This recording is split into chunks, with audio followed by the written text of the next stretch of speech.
جو بندوبست رب کرتا ہے. آزمائش آ جاتی ہے, بڑے بڑوں پہ آ جاتی ہے, لیکن بعض اوقات بڑی تکلیف ہوتی ہے جب اس بندے کو لوگ کٹہرے میں کھڑا کر دیں جس کا جرم ہی کوئی نہیں, اس شخص سے لوگ سوال جواب شروع کر دیں جس بیچارے کے خیال میں بھی وہ بات نہیں. پھر وہاں وضاحتیں دینا, نہ کردہ گناہوں کی وضاحتیں دینا, یہ بڑا بوجھ بنتا ہے, بڑی تکلیف ہوتی, اور لوگ کرتے ہیں یہ کام. پھر اللہ تعالیٰ جب بندوبست فرمائے, صحیح بخاری میں حضرت جریج کا ذکر فرمایا.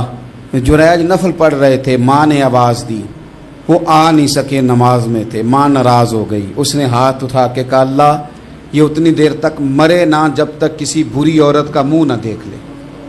کسی اور کی دعا کے لیے سند نہیں ہے کہ وہ تیرے حق میں ضرور قبول ہوگی, لیکن ماں باپ کی دعا کے لیے میرے نبی پاک نے سند بیان کی ہے. سید عالم صلی اللہ علیہ وسلم فرماتے ہیں جب بھی ماں باپ اولاد کے لیے ہاتھ اٹھاتے ہیں رب ضرور قبولیت کا شرف عطا کرتا ہے.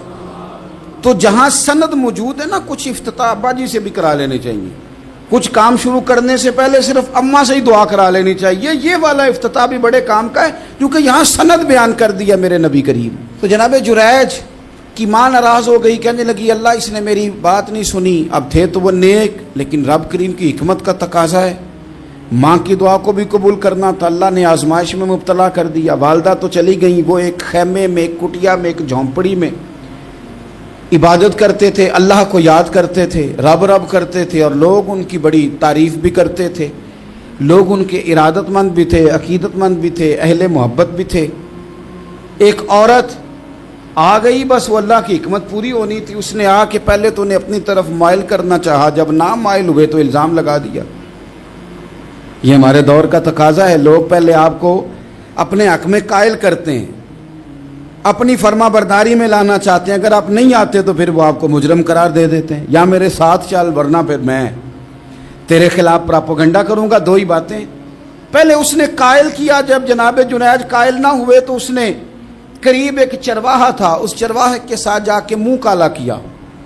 مقررہ وقت پہ بچہ پیدا ہو گیا. لوگوں نے کہا کس کا ہے؟ کہنے لگی اس خانقاہ میں, اس حجرے میں عبادت کرنے والے کا ہے. اگر کسی دیندار پر ذرا سا بھی الزام لگ جائے تو آپ یقین کریں کہ بڑے بڑے خوفناک لوگ بھی نیک ہو جاتے ہیں. جن کا اپنا سارا ماضی کالا سیاہ ہو وہ بھی اجالوں کے راہبر بن جاتے ہیں. جن کی اپنی زبانیں ساری زندگی آلودہ رہی ہوں وہ بھی بڑے بڑے اعلیٰ سچ بولنے لگتے ہیں. اعلیٰ کچے میرے مکان کی دیوار کیا گری, لوگوں نے تو میرے صحن میں رستے ہی بنا لیے. بڑے لوگ آ جاتے ہیں, پھر بڑا کچھ کرتے ہیں اور بڑے بڑے خوفناک جملے کستے ہیں. بس کو نقطہ جو ہاتھ آ گیا, ایسا جیسے گرنے کا انتظار کر رہے تھے. اب جناب لوگ اٹھے, احتجاج شروع ہو گیا, شور پڑ گیا. یہ بابا بڑا نیک بنتا تھا, نفل پڑھتا تھا, عبادتیں کرتا تھا, دیکھو اس کا حال کیا ہے کہ اس نے ناجائز بچہ پیدا کیا. بغیر تحقیق کے میں کہہ چکا ہوں کہ الجھے الجھے بکھرے بکھرے روز و شب دیکھے گا کون, لوگ تیرا جرم دیکھیں گے, سبب دیکھے گا کون. لوگ تیرا جرم دیکھیں گے, سبب کوئی غور نہیں کرتا کہ وجہ کیا تھی. او بھائی کچھ تو مجبوریاں رہی ہوں گی, یوں ہی کوئی بے وفا نہیں ہوتا.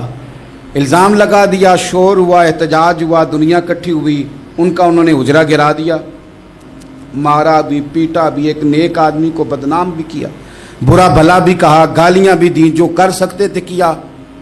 اب جب سزا دینے لگے نا تو جناب جریج کہنے لگے تھوڑی سی اجازت دیتے ہو, مار تو تم نے دینا ہی ہے.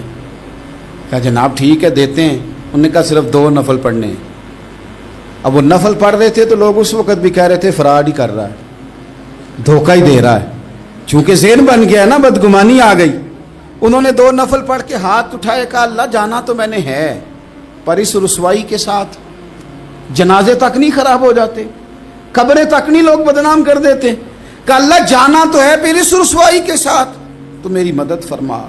اب تو میرا کیس تیری ہی عدالت میں ہے, تو رحمت کا دروازہ کھول. ہاتھ اٹھائے, دعا مانگی, نفل پڑھے, پورے مجمع پہ نظر دوڑائی, کوئی نہیں تھا سپورٹ کرنے والا. کل تک جو کہتے تھے نا تیرے لیے جیئیں گے, تیرے لیے مریں گے, ساری عمر ہی آٹا گدا ہے. لکھاں کیتے نہیں پیڑے, اب وقت آیا ہی تے محمد بخشا کوئی نہیں ہو بیٹھا نیڑے، ایک بندہ بھی نہیں تھا، ووٹر سپورٹر ساتھ دینے والا کوئی نہیں تھا. تو جناب جنید بچے کی طرف اشارہ کر کے کہنے لگے کوئی نہیں بول رہا، تو ہی بول کے بتا دے تیرا باپ کون ہے، تو ہی بول کے بتا دے کون ہے. اللہ اکبر. میرا رب جب چاہے تو بچے بولتے ہیں، رب چاہے تو گونگے بولتے ہیں، رب جب چاہے تو پھر پتھر بھی بولتے ہیں. جب کہا نا تو ہی بتا تو بچہ بولا اور بول کے کہنے لگا میرا باپ جریج نہیں، میرا تو وہ ہے جو بکریاں چرانے والا ہے، وہ میرا باپ.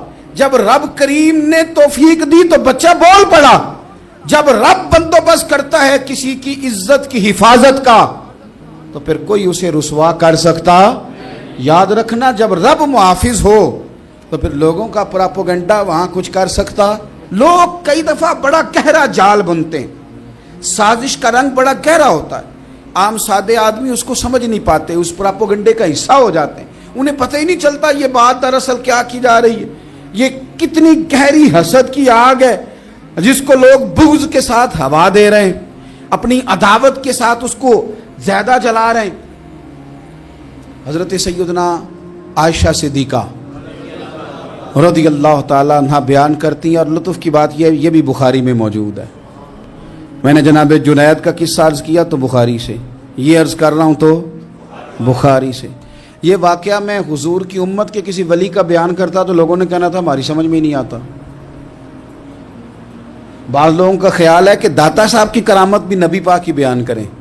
او خدا کے بندوں کو خیال کرو، داتا صاحب تو کئی سو سال بعد آئے ہیں، وہاں اگر کوئی کرامت ہوگی تو حضور بیان کریں گے. اگر نبی کریم نے پچھلے بنی اسرائیل کے ولیوں کی کرامتیں بیان کر کے تمہیں بتائی ہیں تو اس کا معنی یہ ہے کہ اگر وہاں اللہ یہ شان عطا کر سکتا ہے تو تم تو امتوں کی سردار امت ہو، ان پر تو نیرا فضل ہے، تم پر تو رب کا فضل کبیر ہے. تو بس لوگ سمجھنے کو تیار نہیں، پچھلوں کی مان لیتے ہیں. جناب آصف بن برخیہ کی کرامت جو سورہ نمل میں آئی وہ تو مانیں گے، پر غوث پاک کی کرامت یہ پتہ نہیں عجیب فلسفہ ہے، اور کس طرح کا فلسفہ ہے یہ سمجھ سے بالاتار ہے کہ بنی اسرائیل کا کوئی ولی ہو تو اس کی کرامت ہو سکتی ہے اور نبی پاک کی امت کا ہو تو اس کی ہو ہی نہیں سکتی. کیا معنی ہے اس بات کا؟ اور لوگ ہیں کہ داد و تحسین دے رہے ہیں، واہ واہ کر رہے ہیں. اللہ تعالیٰ سمجھنے کی توفیق عطا فرمائے.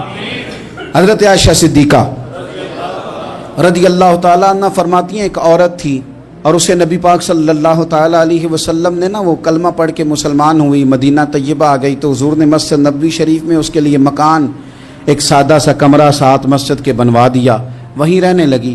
اکثر وہ سیدہ طیبہ کے پاس آتی تو حضرت عائشہ صدیقہ رضی اللہ تعالیٰ عنہ فرماتی ہیں وہ بڑی باتیں سناتی اور آخر میں کہتی وہ ہار والا دن بھی بڑا عجیب دن تھا اور میرے رب کی قدرتوں کا دن تھا، وہ بھی بڑا عجیب دن تھا.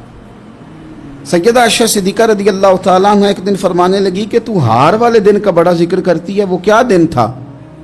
تو خاتون کہنے لگی اماں جی وہ دن تھا جب میرے رب پر بھروسہ اور مضبوط ہو گیا، جس دن میرا اپنے رب پر توکل اور بڑھا، میرے ایمان میں یقین میں اور پختگی آئی.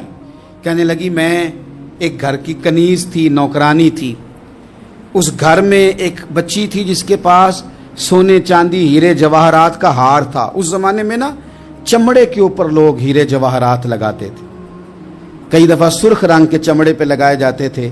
وہ بچی پہنتی تھی تو کہتی ہوں بچی کے اس نے اتار کے رکھا یا اس سے گرا وہ ہار تو چیل اسے اٹھا کے لے گئی گوشت سمجھ کے اور میرے سامنے اٹھا کے لے گئی.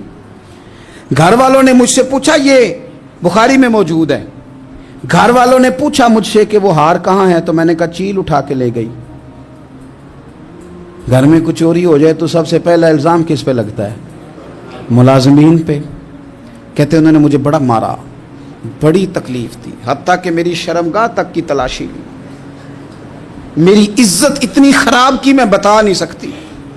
میں نے اپنی زندگی میں ایک واقعہ دیکھا، ایک امیر گھر میں چوری ہو گئی، ملازم کو اتنا مارا کہ وہ چارپائی پہ پڑ گیا.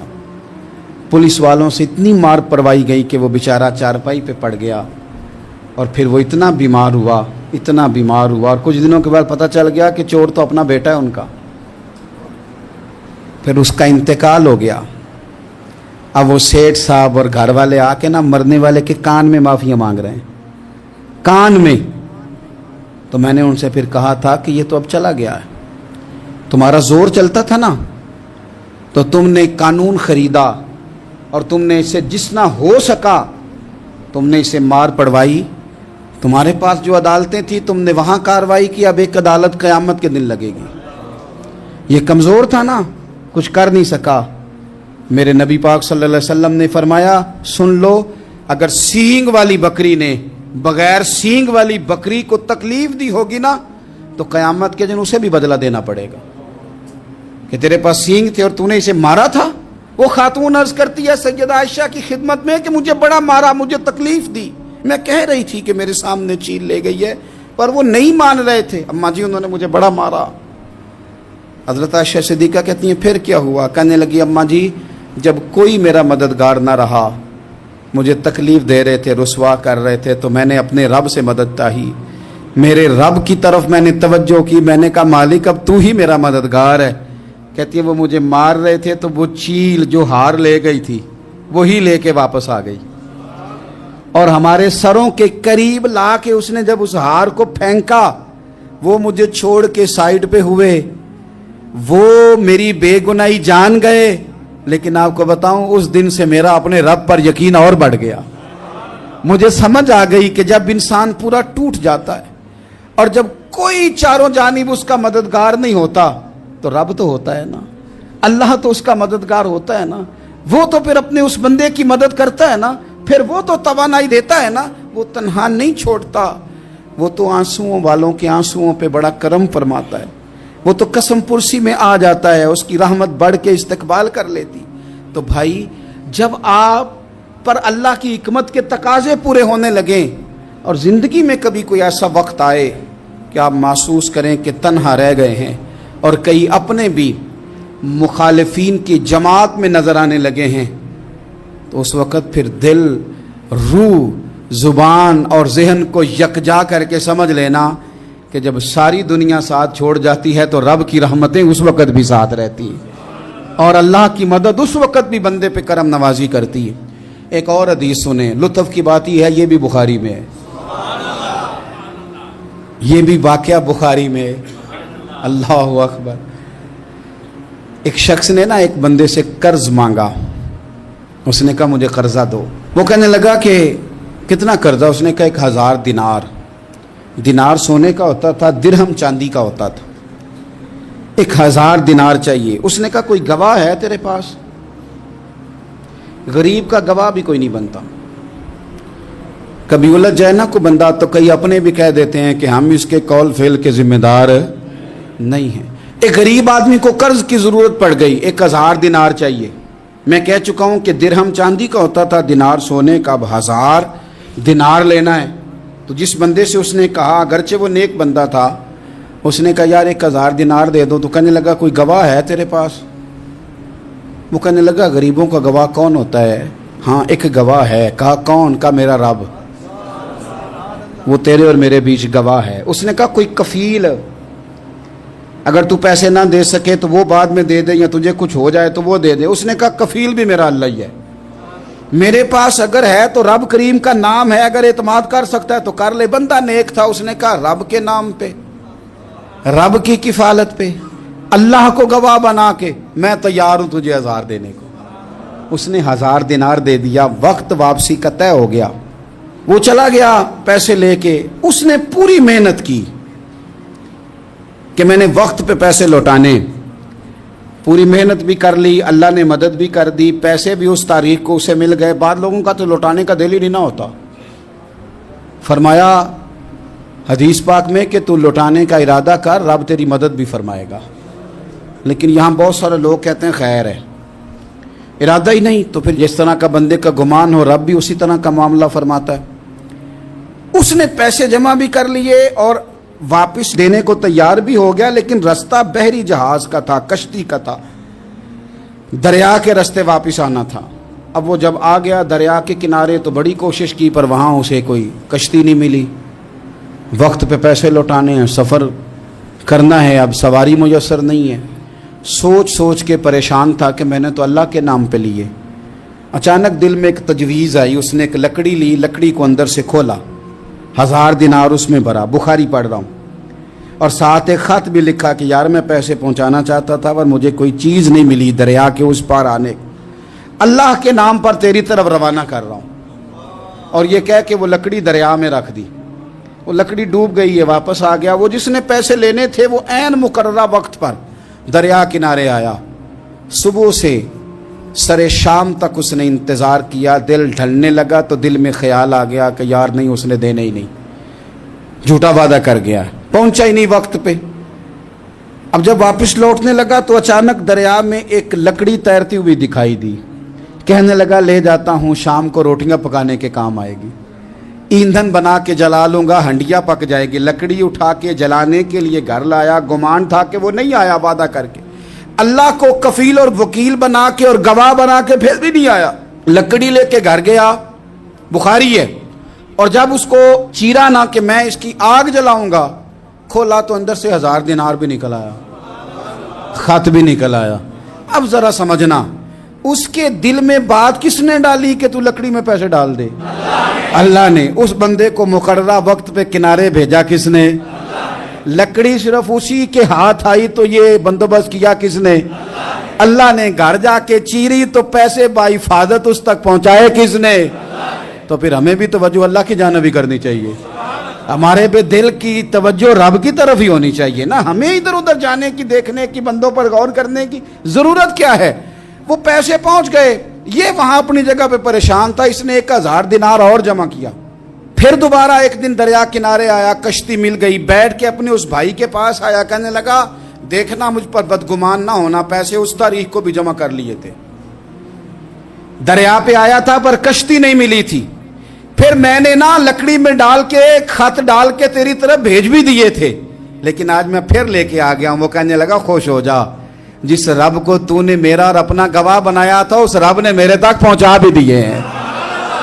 جب لوگ اللہ کو گواہ بناتے ہیں، رب کی جانب اپنی توجہ کرتے ہیں، اپنی چاہتوں، خواہشات اور اپنی ساری چٹھیاں اپنے رب کریم کی رحمت کی طرف روانہ کرتے ہیں، پھر اللہ اپنے بندوں کو مایوس نہیں کرتا، اللہ اپنے بندوں کو نواز دیتا ہے، اللہ تبارک و تعالیٰ اپنے بندوں پہ کرم نوازی کرتا۔ او سنگیو، ساری امیدیں سیٹھوں، نوابوں، دنیا داروں سے کیوں وابستہ کرتے ہو؟